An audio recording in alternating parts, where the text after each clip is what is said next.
kalau misalnya teman-teman di luar daripada Indonesia nanti nonton, dia bisa melihat bagaimana baju adat Indonesia, terus rumah adat Indonesia di zaman dahulu kala, makanannya seperti apa, pasarnya kayak gimana. Di film ini tuh ada banget. In real life tuh aku bukan tipikal orang yang bisa romantis sama papaku ya, karena kan papaku lumayan galak gitu. Temen aku ternyata lagi deket sama temen aku juga yang ada di cast ini, jadi kayak lumayan seru banget. Itu fun fact.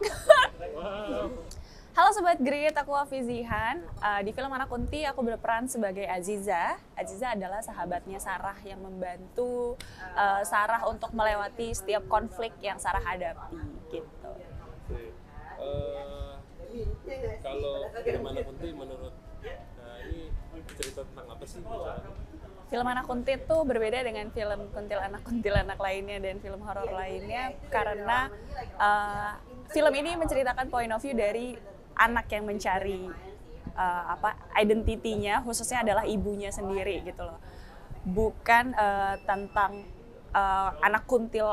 bukan tentang kuntilanaknya aja yang terus jadi diceritanya nakut-nakutin manusia gitu. Dan yang menarik dari film ini ya itu tadi, bukan hanya film horor yang sekedar nakut-nakutin aja, tapi banyak sekali pesan moral yang bisa dibawa pulang ketika teman-teman nanti nonton film Anak Kunti. Salah satunya pesan moralnya adalah bagaimana hubungan antara ibu dan anak, ibu dan ayah, persahabatan, dan lain sebagainya gitu sih. Terus solving problem ketika menghadapi masalah dengan orang-orang tersayang itu seperti apa, di film ini tuh ada gitu. Oke. Kalau dari karakternya jadi salah satu santri juga, apakah? Betul.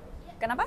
Jadi santri juga nggak sih? Iya betul, jadi santri juga. Nah itu ada kesulitan kah atau gimana nih? Boleh cerita nggak sih? Kesulitannya pasti ya, setiap karakter itu menghadapi kesulitan tuh pasti ada, tetapi akhirnya level kesulitannya itu jadi mudah atau tidak, itu semua tergantung daripada kerjasama antar cast dan juga tim produksinya juga. Nah, aku merasa tim produksi di sini sangat kooperatif sekali untuk bisa mewujudkan setiap karakter-karakter yang ada. Terlebih kan kita juga pakai bahasa Jawa Tengah kan, dan ada beberapa dari tim produksi juga yang membantu untuk ngebenerin bahasa Jawa kita lah, yang basically kita nggak ada basic untuk bahasa Jawa gitu. Terus juga kalau riset-riset tertentu dari aku pribadi ada sih, bagaimana kehidupan anak-anak pesantri, apa sih yang bikin mereka senang, di level mana sih mereka senang biasanya, di level mana mereka sedih, karena apa biasanya mereka kecewa, yang kayak gitu-gitu sih. Terus kemudian teman-teman cast-nya juga sangat support, apalagi kita punya banyak teman-teman cast yang senior yang akhirnya bisa bersinergi dengan sangat baik di film ini gitu sih. Oke. Kalau dari pendalaman tapi nggak sampai harus ikut ke pesantren itu jadi enggak santri sih, beneran? enggak. Aku bisa ya, sekarang kan teknologi sudah mempermudah kita untuk akhirnya melakukan research ya, bagaimana kehidupan anak pesantri itu sebenarnya bisa kita lihat di teknologi media sosial dan lain sebagainya sih. Sebenarnya itu. Cuman kesulitannya ya bahasa aja sih, karena harus pakai bahasa Jawa Tengah kan gitu. Oh iya. Cuman dialeknya yang lebih kental kali ya. Iya betul, dan lebih halus. Oke. Gitu. Nah, kalau tadi Mas Yofi udah bicara fun fact yang dirasain sendiri, ada nggak? Fun fact Alamin atau hal-hal mistis ya? belum. Oh, Kita fun belum fact. ke situ. Oh, Sebetulnya oke. Fun fact yang itu ada kejadian apa? Maksudnya yang lebih ke fun fact aja. Fun fact, jujur aku lupa karena syutingnya udah lumayan lama ya, tahun lalu kan. Tapi yang aku ingat yang paling bisa di highlight adalah temen aku ternyata lagi deket sama temen aku juga yang ada di cast ini, jadi kayak lumayan seru banget. Itu fun fact. Wow. Itu aja. Siap. Nah, tadi kan pertanyaan malah horor nih. Siapa tahu di sana atau pada saat syuting ada pengalaman horor mengenai hantu putri ini, atau emang sesuatu hal yang lain? Jujur nggak ada, karena aku tuh bukan tipikal orang yang peka sama hal-hal mistis. Tapi kalau teman-teman tahu, jujur nggak ada pengalaman mistis, karena aku bukan tipikal orang yang peka sama hal-hal mistis ya. Tapi kalau teman-teman harus tahu nih, lokasi syuting kita tuh kalau di pesantren beneran di pesantren, di hutan tuh beneran di hutan, terus di pendopo atau masjidnya itu beneran di tengah-tengah hutan, dan setnya tuh beneran nggak banyak dirubah atau di aging, memang benar-benar old, benar-benar horor. Jadi pengalaman selama syutingnya nggak ada, tapi ngerasain bahwa ini di set yang horor, di set yang lawas, di kampung gitu, semuanya terasa karena memang real gitu setnya. Vibe-nya real gitu ya? Vibes-nya real banget. Oke. Kemudian kalau scene favorit ada nggak?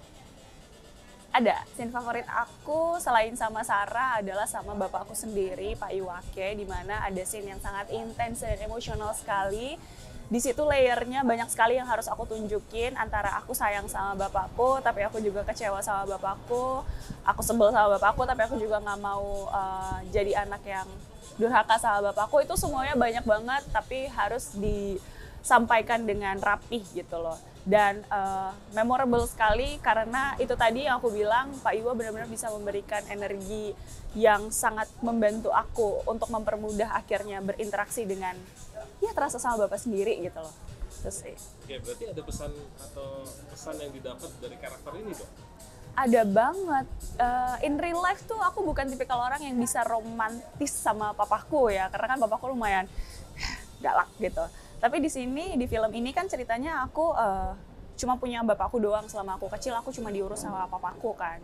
Jadi rasanya tuh aku sama bapak tuh harusnya hubungan yang diciptakan di film ini adalah hubungan yang romantis antara anak dan bapak gitu.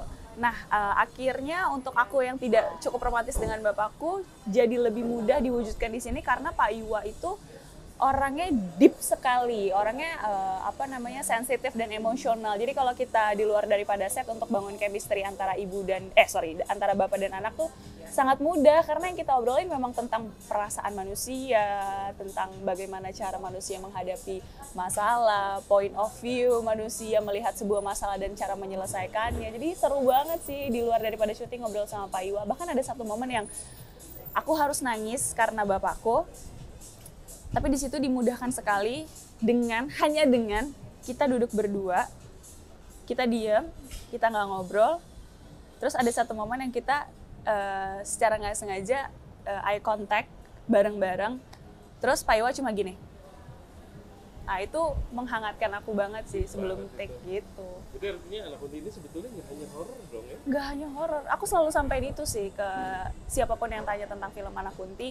Aku udah bukan lagi jual tentang jump scare dan lain sebagainya, itu udah nggak bisa diragukan lagi lah gitu. Tapi di sini yang selalu aku highlight adalah bagaimana drama dan konflik yang dihadapi di film ini antara anak dan juga orang tuanya, pun juga dengan persahabatan dan hubungan romantis lainnya. Oke, nah terakhir nih, kan Sobat Grid penasaran nih, kapan sih tayangnya? Boleh dipromoin? Tayangnya kebetulan dalam waktu dekat, 20 Februari 2025. Jadi buat teman-teman jangan lupa untuk nonton film Anak Kunti mulai tanggal 20 Februari 2025. Nggak cuma di seluruh bioskop Indonesia, kalau teman-teman lagi ke Malaysia, teman-teman bisa nonton juga filmnya karena tayang di seluruh bioskop Malaysia dan di negara-negara Asia Tenggara lainnya. Oh, terakhir, ini kan tayangnya banyak nih. Ada harapan atau ada ekspektasi, perasaan gitu yang mau disampaikan ke Sobat? Harapannya besar sekali ketika diberikan kesempatan untuk film ini bisa ditonton selain di Indonesia, artinya ditonton sama masyarakat di luar daripada masyarakat Indonesia. Mudah-mudahan negara-negara lain bisa melihat bagaimana tradisi yang ada di Indonesia. Karena tradisi itu bisa kita ceritakan tidak hanya melalui sebuah lagu atau sebuah cerita-cerita sejarah pahlawan dan lain sebagainya, tetapi juga bisa diceritakan melalui cerita legendaris horor yang tumbuh bersama masyarakat-masyarakat Indonesia gitu. Jadi dari situ bisa menceritakan tradisi-tradisi lain juga, dan di film ini ada. Jadi di film ini tuh kalau misalnya teman-teman di luar daripada Indonesia nanti nonton, dia bisa melihat bagaimana baju adat Indonesia, terus rumah adat Indonesia di zaman dahulu kala, makanannya seperti apa, pasarnya kayak gimana, di film ini tuh ada. Jadi memang ini juga menjadi media untuk memperkenalkan tradisi Indonesia gitu. Jadi harapannya mudah-mudahan makin banyak lagi orang-orang di luar negeri yang bisa melihat tradisi di Indonesia gitu. Terima kasih. Terima kasih. Bye-bye Sobat Grit.